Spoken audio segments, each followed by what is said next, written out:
Hey Cheeky Monkeys, it's Damien here from CheekyMonkeySquash.com, and in today's episode of Backyard Squash we're going to look at another ghosting routine that I do at home with a little bit of a twist. This one also is going to help us work on our technique in our game. So there's a couple of routines here in this video. One of them you're moving forwards down from the tee to the front of the court, and the second one you're moving from the tee across to the side wall to cut off say you're cutting off a drive or a cross court, something like that. Alright, check out the video. Don't forget, once you're done, to check out that video up there and subscribe to the channel.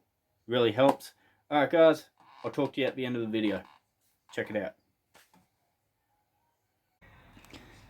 So here we are with the first routine. It's just a simple ghosting routine down the front two corners. Now, the main things we're looking out for here is the nice and early racket preparation. That when we're moving forward, we're using longer strides where we can. And this just helps with saving a bit of energy throughout the match. When we get down, we land on our front foot, sending our momentum towards the front wall, towards where we're striking the ball towards. That our head is above the ball and watching the ball impact on the racket. And on the way back, we want to be moving back to the tee in a reverse J sort of movement. And this just helps us clear back to the center of the court without giving any easy strokes away.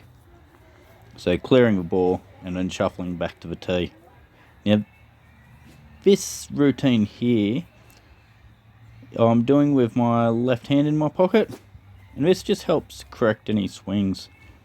So a lot of the amateur players, they cross their arms when they're swinging particularly on the backhand side, and this can impact the quality of their shot.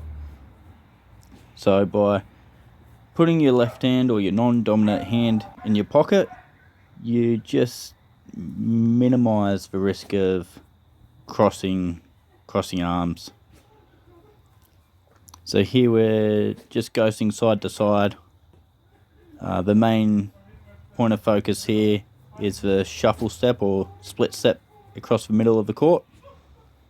And again, landing on our front foot with our head above the ball and a shoulder-to-shoulder swing. Other thing to take notice is how the head stays down until the swing is complete. Lifting the head up early is going to impact your accuracy of your shot. And again, the left hand in the pocket,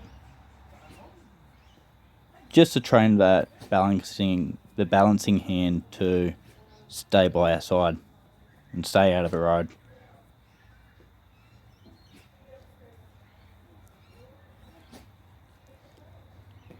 Again, the head's over that impact zone. That way it doesn't affect the quality of the shot. We're not turning our shoulders.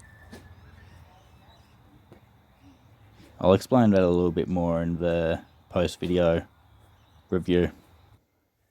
So there we go.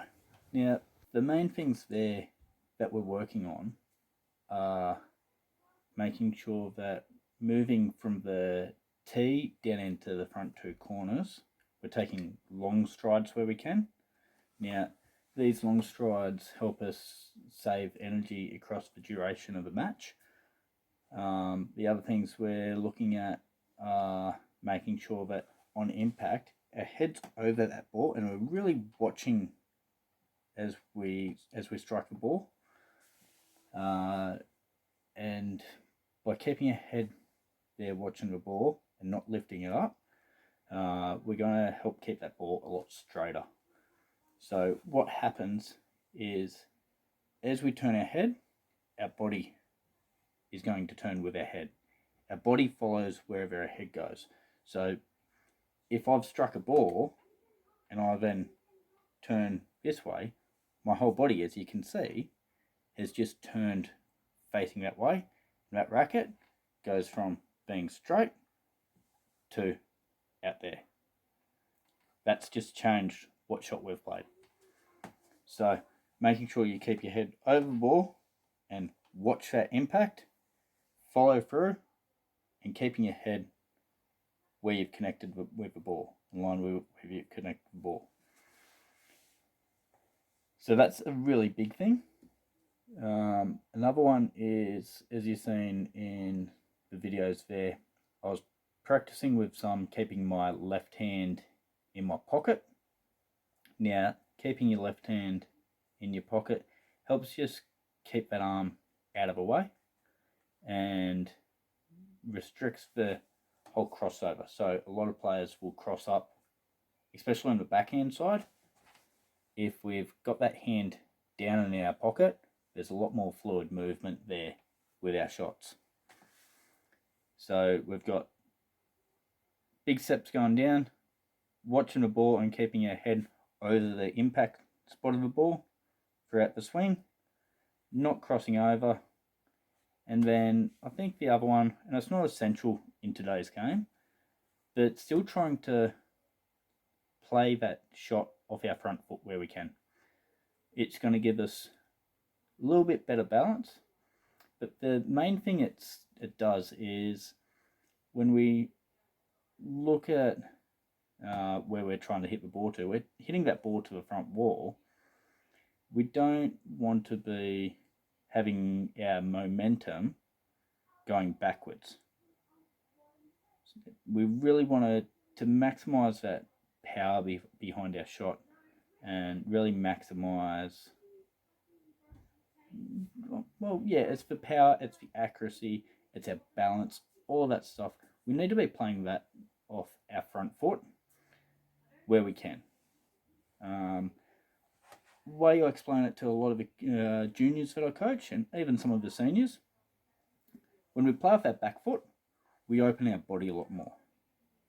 Now this does give us some more options, but it's going to come at the cost of the power side of things, and that the fact that our shoulders aren't going to be square to the side wall, so it's going to be a little bit harder in some sense to play the drive.